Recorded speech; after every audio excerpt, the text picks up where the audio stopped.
여러분 안녕하십니까? 벤자민의 공식 포착입니다. 만나서 반갑습니다. 오늘 이스페타시스 권리 락일이었죠. 그리고 주가의 하락폭은 상대적으로 그렇게 크진 않았습니다. 시장의 영향으로 더 클 줄 알았는데 생각보다 좀 제한적이었었고요. 뉴욕 증시 같은 경우는 토요일 날 제가 오전에 마감 브리핑 딱 보고 나서 굉장히 좀 걱정을 많이 했었거든요. 그런데 오늘 증시 같은 경우는 상대적으로 좀 방어를 좀 잘 해줬던 부분, 그리고 뉴욕 증시가 하락했던 이런 이유들도 저희가 좀 잘 체크를 해 놔야 되겠죠. 그리고 이번 주 같은 경우는 또 중요한 지표 발표들이 있습니다. 그리고 주말에 또 많이 나와요. 그렇기 때문에 대응이 좀 필요한 시점이다. 왜냐하면은 주가가 또 올라간 부분이 있으니 차익 실현 매물 이런 부분들에 대한 경계감 가져볼 필요가 있습니다. 그리고 오늘 이스페타시스 관련해서는요, 제가 어떤 공시 하나 보여드릴 겁니다. 이 공시 관련해서 기사도 올라와 있는데 여러분들께서 이 내용 같은 경우는 궁금해하실 수도 있지만 저는 중요한 내용이라고 생각해서 공유드려 보려고 하거든요. 그래서 그 내용 말씀을 중점적으로 드릴 거고요. 그 다음에 1차 발행 가격 같은 경우는 제가 이전 영상에서 영업일수에 따라서 조금씩 다를 수 있는데 33,500원으로 나올 수 있다라고 언급이 드렸는데 33,500원으로 나왔죠. 이제 앞으로 2차 발행 가격이 더 중요합니다. 1차 발행 가격, 2차 발행 가격 다 중요한데요. 결론적으로는 1차와 2차 중에 낮은 게 선택이 되거든요. 그런데 1차가 높게 잘 나와줬잖아요. 그리고 이 1차 발행 가격으로 계산한다고 하면은 3,400억 정도 조달할 수가 있습니다. 그런데 2차 발행 가격이 낮게 나와요. 이보다. 그렇게 되면은 2차 발행 가격이 선택이 됩니다. 그렇기 때문에 기업 입장에서도 1차 발행 가격 높게 나와줬지만 주가를 기업이 마음대로 할 수는 없지만 그래도 2차 발행 가격이 높아질 수 있는 어떤 중요한 호재들, 언론 보도 이런 부분들도 잘 준비했다가 발표하는 거 있을 수 있다. 기억을 해두시면은 투자 판단에 아마 참고가 되실 겁니다. 오늘도 유익한 내용 준비해 왔으니까요. 본격적으로 영상 시작 전에 좋아요 버튼 한 번씩 눌러주시면 감사드리겠습니다. 자, 우선은 오늘 매매 동향부터 좀 볼까요? 오늘 같은 경우는 기관 순매도 했고요. 외국인도 마찬가지고 개인이 20만 주 정도 순매수하면서 낙폭을 좀 줄였습니다. 그리고 기관 자금 중에서도 사모펀드가 좀 순매도가 많았고요. 그 이전부터 수익 실현하고 있는 모습들 좀 보여지고 있죠. 그리고 투신 같은 경우도 순매도를 했고요. 그래서 여러분들께 제가 예전에 좀 말씀드렸던 적이 있었는데요. 이스페타시스 같은 경우는 어떤 ETF에도 기초자산으로 편입되어 있다. 그런데 이 ETF에 신규 자금이 들어오거나 그리고 자금이 또 환매가 일어난다라고 하면은 설정이나 환매를 통해서 기초 자산을 매수하고 매도하는 기계적인 매수 매도가 일어나는 곳이 바로 금융 투자라고 말씀을 드렸습니다. 그리고 투신 같은 경우는 운용사 펀드 자금이고 사모펀드도 마찬가지고요. 그래서 일반적인 패턴으로 본다라고 하면은 권리락일부터는 신주를 인수할 수 있는 권리 챙겨놨다. 그리고 신주 배정 기준일이 내일이죠. 그래서 가지고 있던 물량을 오늘 매도를 하더라도요. 신주를 인수할 수 있는 권리는 챙겨놓는 겁니다. 이 권리 챙겨놓고 신주 인수권 증서 거래되는 그 기간에 또 팔아버릴 수도 있어요. 그래서 이 권리는 챙겨놨기 때문에 이스페타시스 현물을 또 매도하는 거 이런 패턴들이 좀 있다. 그래서 오늘 같은 경우도 시장의 영향도 있었지만은 이런 패턴들이 좀 보여지고 있다라는 부분 여러분들께 한번 강조드리고요. 오늘은 이 내용 가지고 좀 말씀을 드릴 겁니다. 이런 기사 내용 보면 제목 보면은 좀 찜찜하잖아요. 이스페타시스 최대 주주 대출 받아서 유상증자 참여하나 이렇게 제목이 나와 있는데요. 이 기사 내용 같은 경우는 어떤 하나의 공시를 바탕으로 나온 기사입니다. 여러분들께서 공시를 보시면은 이런 기사 내용 보시기 이전에요. 먼저 투자 판단에 대한 부분들도 하시는 거 굉장히 중요하겠죠. 그리고 지금 이스페타시스 상황하고는 그렇게 맞물릴 것 같지는 않은데요. 여러분들 어떤 기업에 투자하다 보면은 제가 오늘 말씀드리는 공시가 나올 수도 있습니다. 근데 그 공시가 어떨 때는 굉장히 그 기업의 주가에 악영향을 끼칠 때가 있습니다. 그래서 이런 사례도 좀 알아두시는 거, 그리고 이 공시가 어떻게 나오느냐 이런 부분들 제가 오늘 자세하게 설명드릴 거예요. 자, 그럼 아까 그 기사와 관련된 공시의 제목은 무엇이냐? 바로 주식 등의 대량 보유 상황 보고서라는 공시입니다. 일반적으로 많이 보시지는 않으실 수 있는 공시예요. 왜냐하면 공시 나왔다라고 하면은 뭐 단일 판매 공급 계약 체결, 그래서 어떤 기업과 장기 공급 계약 체결했다.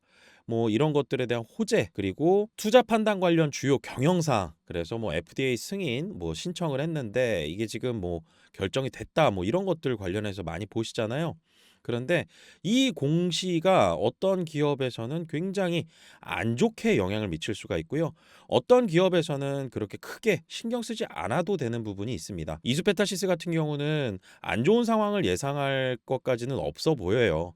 하지만 그래도 저희가 내용을 알아놓고 뭐 다른 기업에 투자할 때 혹여라도 저런 공시가 나왔을 때 나는 이 공시를 해석할 수 있어. 이렇게 할 수 있는 사람과 이 내용을 보고 아무 의미도 못 찾는 분들하고는 나중에 그 위험을 회피할 수 있느냐 없느냐에 굉장히 커다란 차이를 만들어낼 수도 있습니다. 자, 우선은 주식 등의 대량 보유 상황 보고서.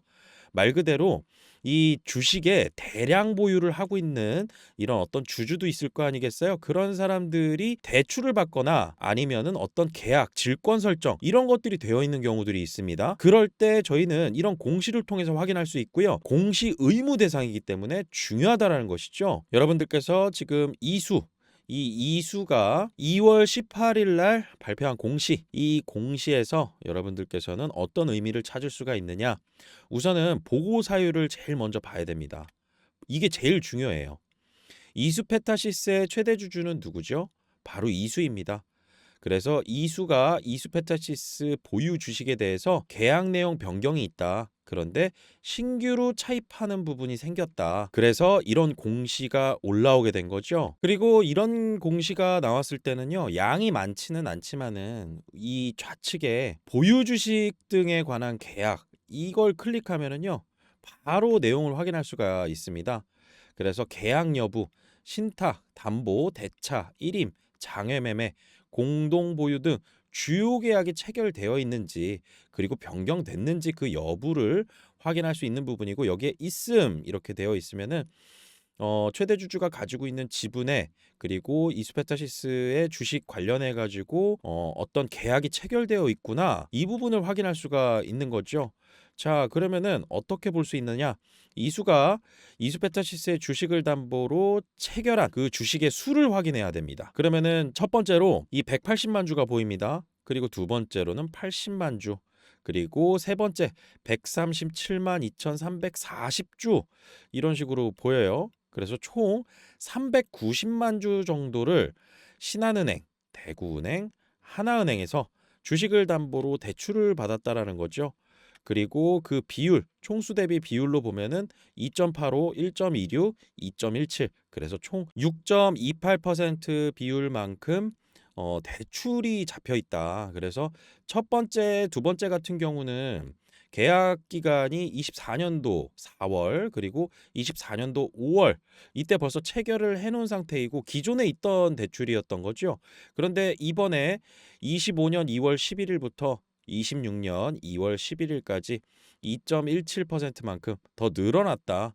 그래서 이수가 거의 뭐 한 21% 정도 가지고 있잖아요. 그 중에 6.28%가 담보로 잡혀 있다. 그래서 신규 차입을 확인할 수가 있고, 금액으로 본다라고 하면은요, 대출 금액이 마지막으로 늘어난 게 137만 2,340주였잖아요. 이와 관련해서 413억 원, 이만큼 이제 대출을 받았다. 그래서 이 부분이 유상증자 청약에 쓰일 수 있다라는 가능성, 이 공시만 보고도 좀 직관적으로 받아들일 수 있는 부분이 될 수 있는 게 바로 유상증자 공시를 발표했잖아요. 그러면은 주주 배정 유상증자다 보니까 최대 주주도 참여를 해야 됩니다. 최대 주주 같은 경우도 가지고 있는 보유 물량 대비해서 참여하려 그러면은 최대 주주가 가장 많은 현금이 필요하겠죠. 그래서 이수페타시스가 0.155 이렇게 숫자가 계속 이어지면서 배정 비율이 있잖아요. 그래서 이 부분 관련해 가지고 얼만큼 금액이 필요한가, 이 부분 관련해서는 투자 설명서 보면은 정확하게 알 수가 있습니다. 그래서 이수페타시스가 지금 상황에서 유상증자 청약에 참여하려고 이렇게 주식을 담보로 대출을 받는다? 그런데 이게 거의 대부분 현금이 그렇게 많이 있지 않은 기업들 있죠? 이런 기업들은 해당이 대부분 됩니다. 에코프로 BM도 마찬가지고요. 루닛도 마찬가지였습니다. 그래서 이 루닛 같은 경우도 이 최대 주주 그리고 임원들 같은 경우도 유상증자 참여하려고 대출을 받았던 거 그거 상환하려고 블록딜 매매 뭐 이런 것들 일어나 가지고 주가가 급락한 적도 있었잖아요. 그런데 주식을 팔아서 갚은 거고 이스페타시스는 원금을 상환하게 된다라고 하면은 이 부분 관련해서는 담보 제공 이런 것들이 이제 삭제가 되겠죠. 그럼 또 공시로 나올 겁니다. 그래서 이스페타시스는 지분을 과연 팔까? 저는 아니라고 봅니다. 그렇기 때문에 그렇게 크게 우려할 상황은 아니다. 다만 여러분들께서 어떤 기업에 투자를 했는데 그 기업에 이런 공시가 나왔고 주가가 단기간에 엄청나게 급등을 했습니다. 그런데 현금 흐름이 안 좋아요. 현금 흐름이 안 좋고 주가는 어떤 기대감으로 급등을 했습니다. 그런데 이 높아진 시점에서 최대 주주가 이런 주식 등의 대량 보유 상황 보고서 이런 공시가 나왔는데 주식을 담보로 대출을 받았대요. 그런데 만약에 신용 매매하시는 분들께서는 아실 텐데 주가가 떨어지잖아요. 그럼 이 담보 떨어진 담보 비율만큼 채워놔야 되는데 이걸 못 채워놓으면 반대 매매가 나옵니다. 반대 매매 강제적으로 매도를 한다라는 거죠. 그래서 금융기관이 담보를 못 맞췄으니 우리는 이거 팔아서라도 우리 담보 가져가야 돼. 네가 이 담보를 우리한테 맡겼잖아. 그래서 어떤 기업들 여러분들께서 투자하시던 기업들이 주가가 굉장히 급등한 상황에서 이런 공시가 나오게 됐을 땐 좀 조심하셔야 된다. 그런데 이스페타시스는 그런 부분을 걱정할 필요는 아직까지는 없다. 다만 여기서 우리가 확인할 수 있는 거 주가가 그래도 좀 올라온 편이잖아요. 그런데 지금 이 유상증자 발표하고 떨어진 가격선에서 올라온 그 폭이 좀 큰 것뿐인 겁니다. 하지만은 이스페타시스의 만약에 이 전방산업 쪽 이쪽에서의 어떤 리스크가 발생한다. 라고 했을 때 주가가 엄청나게 빠져서 담보 비율 못 맞춰가지고 반대 매매 나올 수 있는 상황 이것도 100% 안심할 수 있는 상황은 아닙니다. 미 증시에서 AI 관련주들 특히나 엔비디아도 마찬가지였지만은 주가가 하락했던 부분 중에서 마이크로소프트에서 데이터 센터 쪽에 이제 투자하는 부분이나 이런 것들 임대 계약 이런 거 취소한다 뭐 이런 얘기들 나왔었잖아요. 그래서 AI 데이터 센터 과잉 투자다. 그리고 여기에 대해서 정말 만에 하나라도 투자 규모가 축소된다라고 해서 매출이나 이런 부분들이 굉장히 급락할 가능성 이런 것들이 예상된다라고 하면은 시장에서 정말 매도가 엄청나게 나올 수 있겠죠. 2차 전지 관련주들이 그랬었잖아요. 그래서 해외 공장 짓는다고 유상증자들 많이 했습니다. 유무상증자하고 유상증자하고 전환사채 발행하고 자본을 막 조달해 가지고 미국에 그리고 북미에 그리고 캐나다 이런 쪽에 공장 막 지었는데 트럼프 당선되고 나서 그 이전부터도 이슈가 되었었지만은 인플레이션 감축법안 폐지 그리고 관세 정책 그리고 동맹국에 대한 관세 폭탄 이런 것들 관련해 가지고 영향을 또 크게 받았던 부분 뭐 지금 상황은 협상의 어떤 카드로 쓰는 그런 위협적인 어떤 카드로 쓰는 그런 방법 중에 하나인 건데 그런 상황까지 갈 부분은 아니지만은 이스페타시스가 2018년도쯤이었나요? 제가 지난 영상에서 말씀드렸지만은 투자 규모, 데이터 센터의 투자 규모가 축소되면서 매출이 너무 악화돼 가지고 21년도에 이수 엑사보드 이 자회사 하나 영업 정지 시킨 적이 있었다. 그러니까 이런 부분들 관련해서 저희가 이렇게 될 거다가 아니라 만약에 이런 상황으로 가게 되면은 매출에 굉장히 커다란 악영향을 미칠 수가 있다. 특히나 이스페타시스는 단일 사업을 하고 있는 상황입니다. 그래서 전방 산업의 투자 규모 변동이나 이런 부분들에 있어서 영향을 크게 받습니다. 그래서 이 공시 같은 경우 이렇게 나왔는데 주가가 올라간 상황에서 이런 공시가 나왔을 때는 주가가 빠지면은 여기에 대해서 반대 매매 좀 생각을 해보실 수 있어야 된다. 이 부분 강조드리겠습니다. 자, 그러면 이스페타시스의 최대 주주 유상증자 참여를 위해서 돈이 얼마나 필요한가? 이 부분 관련해서는 투자 설명서를 통해서 여러분들께서 정확하게 확인하실 수가 있습니다. 그리고 또 제목 같은 경우는 여러분들께서 기억해 두시면 좋아요. 최대 주주의 청약 참여율에 따른 지분율 변동 위험. 왼쪽 카테고리에서 회사 위험 카테고리를 보시면 됩니다. 양이 많거든요, 내용이. 그래서 이 모든 내용에서 이걸 찾으려면 힘들어요. 그래서 회사 위험을 보시면은 최대 주주 청약 참여율에 따른 지분율 변동 위험이 있고 이와 관련해서 자세한 내용을 설명을 해놨습니다. 이수 같은 경우는 지분율이 21.19%이고 배정 비율 제가 아까도 말씀드렸다시피 0.155 하면서 계속 숫자가 이어진다라고 했죠. 그래서 10주 가지고 있으면 1주, 100주 가지고 있으면 15주 배정받을 수 있다.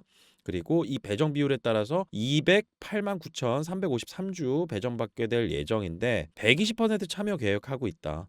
초과 청약분까지 해서 모두 배정받을 경우에는 250만 7,223주를 배정받게 될 예정이다. 단순 계산 한번 해볼 수가 있죠. 그러면 250만 7,223주 여기에 33,500원 곱하게 되면은 억, 10억, 100억 약 한 830억 반올림하면은 뭐 840억 정도 필요하네요. 그런데 아직까지 1차 발행 가격 기준인 거고 2차 발행 가격, 확정 발행 가격 아직 안 나왔습니다. 최종적으로 확정 발행 가격 기준으로 이 돈이 필요합니다. 그래서 이스페타시스 같은 경우는 현금성 자산이 그렇게 많지 않은 상황에서 지분을 담보로 대출을 받을 수밖에 없는 상황이다. 그래서 재무적인 상황에서는 그렇게 안심할 수 있을 정도는 아니다. 사업에 대한 현금 흐름이나 이런 것들 이 부분은 괜찮아요. 그런데 지분을 담보로 대출을 받을 수밖에 없는 그러한 상황이다. 그리고 지금 설비 투자 늘리는 데 있어서 만약에 금액 같은 경우 계속 더 높아져 가지고 주가가 올라가잖아요. 그러면은 이스페타시스 돈 더 필요할 거예요. 그러면은 차입하는 내용이나 이런 것들 공시 더 나올 수도 있어요. 그러면은 이 투자자들이 약간 좀 불안불안해 하겠죠. 그래서 웬만하면 최대 주주가 자기 지분을 담보로 대출을 받거나 이런 부분들 있는 모습은 그렇게 좀 바람직한 모습은 아닙니다. 그래서 지금 이스페타시스의 현금 흐름 그리고 사업의 확장성 이런 부분에 있어서는 그렇게 크게 우려할 상황은 아니지만 그래도 이런 내용들 여러분들께서 좀 기억을 해두시고 있으면 다른 기업들 투자하시다가 갑자기 내가 아무것도 모르는 상태에서 반대매매 관련된 공시 올라오고 그리고 최대 주주의 지분율이 강제로 매도되면서 막 하한가 겪는 거 이런 것들 여러분들께서 피하실 수도 있겠죠. 그래서 이 공시 지금 이스페타시스에서는 그렇게 크게 저희가 바라볼 부분은 아니지만은 어떤 기업에서는 상당히 중요한 공시가 될 수가 있다. 그래서 여러분들께서 꼭 이 부분 기억을 해두시고요. 제가 어떤 회사의 차트를 하나 좀 보여드릴게요. 자, 그 기업이 이오플로우라는 기업인데요. 제가 오늘 말씀드린 공시와 좀 관련이 있습니다. 그래서 11월 달로 좀 넘어가면은 여기에 대해서 이 공시를 좀 확인할 수가 있거든요. 그래서 23년도 11월 24일 이때가 반대 매매 나와서 하한가 간 날입니다. 이 기업 변동성 엄청나게 크잖아요. 그런데 주가가 이전에 올라갔던 부분들 그리고 떨어졌던 부분들 이 낙폭이나 이런 부분들 한번 보세요. 그래서 그 이전에 올라갔던 부분들이 많이 생겨났는데 거기에 이제 담보 물량이나 이런 것들이 신규로 대출이 늘어난다거나 이랬을 때는 그 올라갔던 주가 못 지키면은 이런 모습들 보이는 겁니다. 이런 모습들. 그래서 여러분들께서 투자하시면서 대량 보유 상환 공시 같은 경우는 그냥 넘기지 마시고 내가 투자하는 기업이 그렇게 돈을 많이 버는 기업은 아니다라고 했을 때는 그런 공시 좀 꼼꼼하게 읽어보시는 거 공부 차원에서 오늘 말씀을 드렸고요. 이스페타시스 같은 경우는 이제 2차 발행가에 나오는 그 산출 기간 그리고 26일 날 엔비디아 실적 발표합니다. 이때가 또 뉴욕 증시 급락했던 부분들 반등의 트리거가 될 수 있는 가능성도 있고 여기에 따라서 또 이스페타시스 같은 경우도 영향을 받을 수밖에 없죠. 그리고 이와 관련된 ETF 자금들 여러분들께서 이 연기금 자금 쪽이나 아니면 기관 자금 특히나 제가 사모펀드나 이 투신 쪽 자금들 주의 깊게 보라고 말씀드렸잖아요. 그런 쪽 같은 경우는 주식을 어느 순간 쭉 이렇게 순매수 해나가다가 어느 순간 또 쭉 순매도 해버리고 이런 경우들 보실 수 있을 거예요. 그런데 그 기업이 안 좋아져서 팔았다 이런 것들이 아니라요. 어떤 자기들만의 매매 전략 방식들이 있습니다. 그래서 국민연금연구원에서 나온 자료를 바탕으로 제가 잠시 이 부분에 대해서 말씀을 드릴 텐데 지금 이 왼쪽 게 이제 현행 체계인데 이게 SAA라고 해서요. Strategic Asset Allocation이라고 해서 전략적 자산 배분 관련해서 얘기하는 겁니다. 그리고 통합 포트폴리오 체계. 근데 여기 보시면은요. 이걸 가지고 설명을 드리려는 게 아니라 이 연기금도 마찬가지고 그다음에 기관 자금들 특히나 펀드 운용하는 쪽들은 특히나 그러합니다. 지금 보시면은요. 주식하고 채권하고 이렇게 비율이 나눠져 있잖아요. 이 나눠진 비율 안에서도 주식도 국내 주식, 해외 주식, 대체 주식, 채권도 국내 채권, 해외 채권, 대체 채권 이렇게 해서 다 나눠져 있습니다. 분산 투자죠. 그리고 큰 그림에서는 자산 군별 분산 투자가 일어납니다. 그런데 예를 들어서 주식하고 채권을 제가 투자를 했는데 이 연기금이 운용을 하는 겁니다. 그래서 일정 기간이 지났어요. 그랬더니 주식이 80%로 올라갔고요. 비중이 채권이 20%로 떨어졌습니다. 그런데 채권이 빠져서가 아니라 내 자산이 100이었는데 이 100의 자산이 주식이 더 많이 올라간 거죠. 그러면서 채권의 비중이 줄어드는 거고. 그러면은 주식의 비중을 10% 떼어 가지고 이 채권을 사게 됩니다. 이게 바로 리밸런싱이죠. 그리고 국내 주식과 해외 주식도 마찬가지입니다. 대체 주식 간에도 자산군 간의 배분 리밸런싱도 있고 이 자산 안에서 위험 자산 안에서 주식 간에서도 리밸런싱이 있다. 그러니 주식이 올라갈 때마다 이렇게 좀 저항을 맞고 떨어지는 부분들 다 수익 실현이다. 그렇기 때문에 장기 투자하는 관점에 있어서도 어느 정도 수익이 나면은 수익 실현을 해가면서 자산 군별 주식 간에서도 종목의 교체와 리밸런싱이 일어난다. 그래서 기관 자금들의 패턴들이 이러하니까 저희도 그들의 셈법 그리고 그들의 어떤 패턴들 자꾸 보면서 투자를 해나가는 거 어떻게 보면은 이 기관 자금들이라고 해서 무조건 수익 내는 것도 아니지만 연기금이라고 해서 무조건 수익 내는 것도 아니지만 중요한 게 하나가 뭐냐면요. 이 매매하는 규모가 굉장히 크죠. 그렇기 때문에 증시, 특히나 주식의 가격에 영향을 크게 주는 자금들이 외인과 기관 자금들입니다. 그렇기 때문에 여러분들께서 저 벤자민과 함께하는 멤버십 텔레그램 방에서 함께 하시잖아요. 그러면은 저 벤자민이 추천드리는 종목 그리고 그 종목들 간의 분산 투자 그리고 포트폴리오 관리를 통해서요.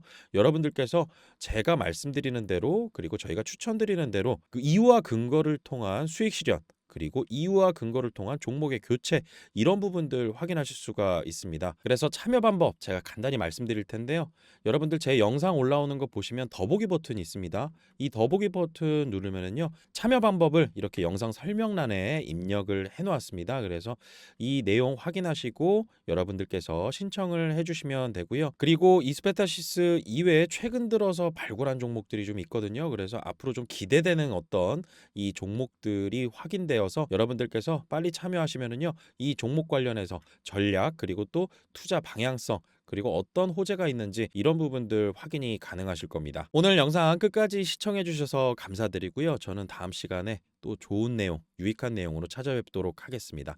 오늘 영상 마치겠습니다. 구독과 좋아요는 큰 힘이 됩니다. 벤자민이었습니다.